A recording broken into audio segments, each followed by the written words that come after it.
आज मुझसे कुछ दोस्तों ने रब्ता किया और जो ग्रुप मैंने वो लिंक में दिया हुआ था, डिस्क्रिप्शन में लिंक था दिया हुआ पहली वीडियो की।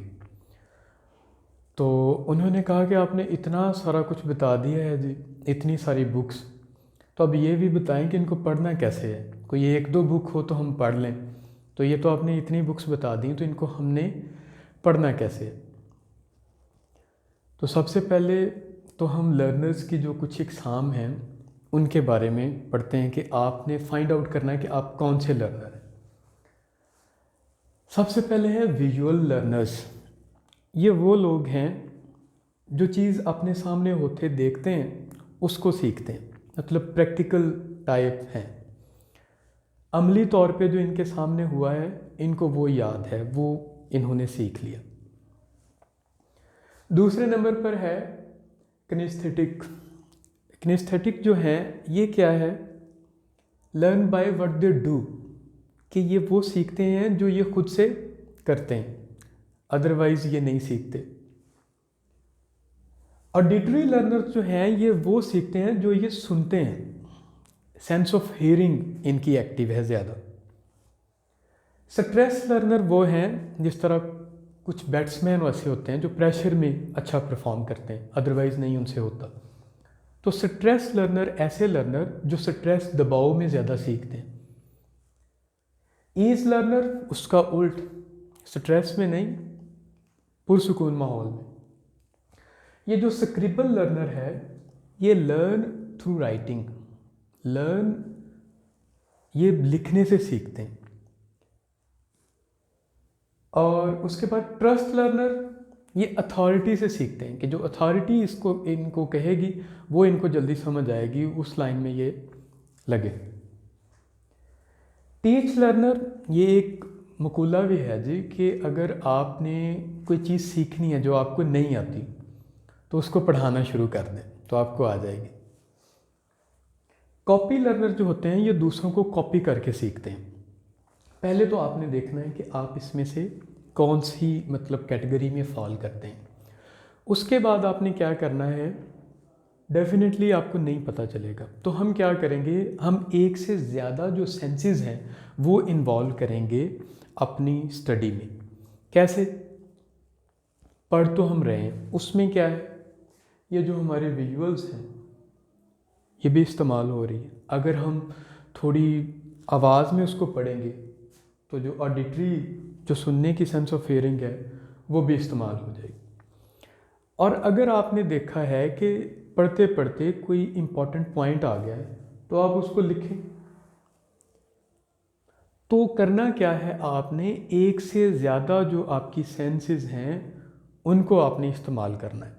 जब आप इस तरह से करेंगे तो डेफिनेटली आपको अच्छे रिजल्ट्स मिलेंगे। और एक और काम करना है कि आपने उसको रिवाइज़ भी करना है। हमारा जो माइंड है वो इस तरह से काम करता है कि जो चीज़ हम एक से ज़्यादा बार करते हैं वो ज़्यादा देर पर इसको याद रहती है। और ये नहीं कि सुबह पढ़ा और शाम को रिवाइज़, ऐसे ही कोई फ़ायदा नहीं।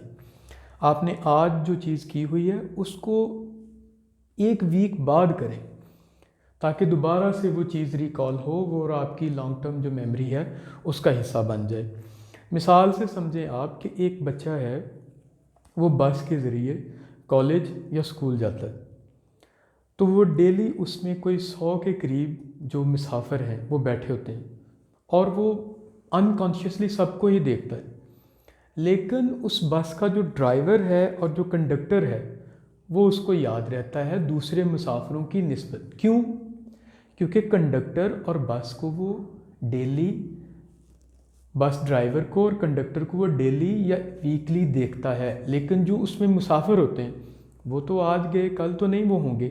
तो हमारा जो माइंड है वो इस तरह से रिवीजन पे भी बड़ा काम करता है, तो आप उसको भी अप्लाई करें। उसके साथ साथ ना जो सबसे इम्पॉर्टेंट चीज़ है वो है आप में जो लगन है इसके लिए। आप ऐसे समझ लें कि एक दफ़ा ना सोक्रेटिस, जिसको हम उर्दू में सकरात कहते हैं, जो प्लेटो का उस्ताद था, वो एक दफ़ा ना नहा रहे हैं पानी में, तो साथ पासरबाई ने कहा कि आप ना कोई गुर बताएं जिसके ज़रिए से हम क्या हों, कामयाबी हासिल कर लें। तो उसने उसको पकड़ा और उसे नीचे डुबो दिया। अब कुछ देर गुजरने के बाद उसने हाथ पांव मारने शुरू कर दिए कि मैं तो मर जाऊंगा। तो जब थोड़ा सा वक्त गुजरा तो सॉक्रेटिस ने उसे ऊपर आने दिया। तो जब वो ऊपर आया तो उसको पूछा कि सिर्फ एक चीज़ जो तुम्हारे माइंड में थी वो क्या थी।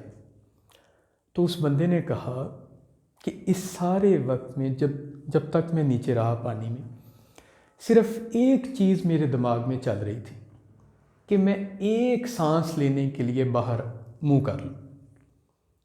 तो सॉक्रेटिस ने कहा जब इतनी तवज्जो तुम्हारी जिस चीज़ के भी पीछे आप लगे हुए हैं उसके ऊपर हो जाएगी तो आप कामयाब हो जाएंगे। वो कहते हैं ना कि जो दो खरगोशों के पीछे भागता है उसको एक भी नहीं मिलता। जब आपने एक काम को लगना है तो उस पर लग जाए, उसको पूरा करें। एक और नेक्स्ट जो साइंटिफिक रिसर्च के हवाले से बात है वो ऐसे है कि पहले नंबर पे तो हम पढ़ते बहुत कम हैं। अगर पढ़ने हम बैठ गए हैं तो फिर हम कहते हैं कि बस आज ये बुक 2-3 ख़त्म। हम बैठ गए हैं पढ़ने और हमने उसको पढ़ना शुरू कर दिया है 5-6 घंटे या 4 घंटे 3 घंटे जो भी है, उसका फ़ायदा कुछ भी नहीं है। वो आप अपने आप को तकलीफ़ दे रहे हैं। पढ़ना कैसे है, सिर्फ और सिर्फ 30 मिनट के लिए। आपने 30 मिनट तक के लिए पढ़ा है और आपका जो लर्निंग का ग्राफ है वो इधर तक है 30 मिनट तक। अब आप आगे गए हैं तो वो ग्राफ जो है वो 30 मिनट के बाद नीचे आ गया है। फिर आप तो पढ़े जा रहे हैं लेकिन उसका फ़ायदा नहीं हो रहा, वो आपकी लॉन्ग टर्म मेमोरी का हिस्सा नहीं बन रहा, आप उसको दोबारा रिकॉल नहीं कर सकते। तो करना क्या चाहिए, करें कुछ इस तरह से, बिलखुसूस अभी कि 30 मिनट के लिए आप बुक पढ़ें, हिस्ट्री की पढ़ लें, सिलेबस के रिलेटेड पढ़ लें, या आप MCQ पढ़ लें, या लिटी टर्म्स पढ़ लें, या आप करंट अफेयर के लिए कुछ भी पढ़ लें, लेकिन सिर्फ 30 मिनट के लिए पढ़ें। उसके बाद आपने 10 मिनट का ब्रेक लेना है। 10 मिनट आपने ब्रेक कैसे लेना है, आप टाइम भी नहीं वेस्ट करना चाह रहे और आप ब्रेक भी लेना चाह रहे। बेहतरीन हल ये है कि आप वीडियो देखें कोई ना कोई जो आपके सब्जेक्ट के रिलेटेड है, जिसमें कोई ना कोई काम की बात बताई गई है और वो डायरेक्टली आपके सब्जेक्ट के मतलब है या जिस चीज़ पे आप लगे हुए हैं उसके मतलब है। तो आप वो देखें, वीडियो देखें। 10 मिनट वीडियो देखने के बाद अगले 30 मिनट के लिए जब आएंगे तो आपका लर्निंग जो ग्राफ है वो फिर इधर होगा।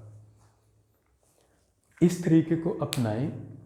मैंने भी यही तरीका अपनाया है और मैं अपने स्टूडेंट्स को भी यही तरीका रेकमेंड करता हूँ और बहुत अच्छे इसके नताइज हैं। तो थैंक्स फॉर वॉचिंग दिस। इस वीडियो की डिस्क्रिप्शन में मैं एक लिंक शेयर कर रहा हूँ व्हाट्सएप ग्रुप का।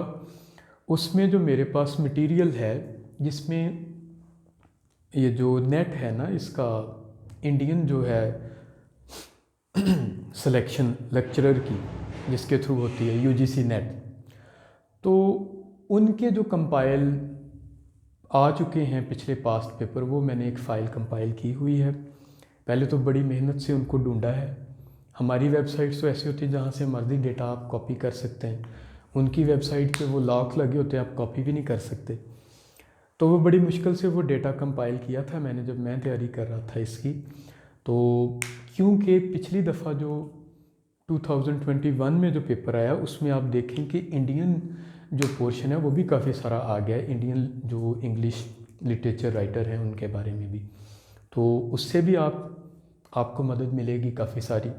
तो अगर आप चाहते हैं कि आपको भी वो मिले या आपको लगता है कि वो पढ़ने के काबिल होगा मटेरियल, मुझे ज़ाती तौर पे पता है कि वो बड़ा ज़बरदस्त मटेरियल है, तो आप ज्वाइन कर सकते हैं उसको।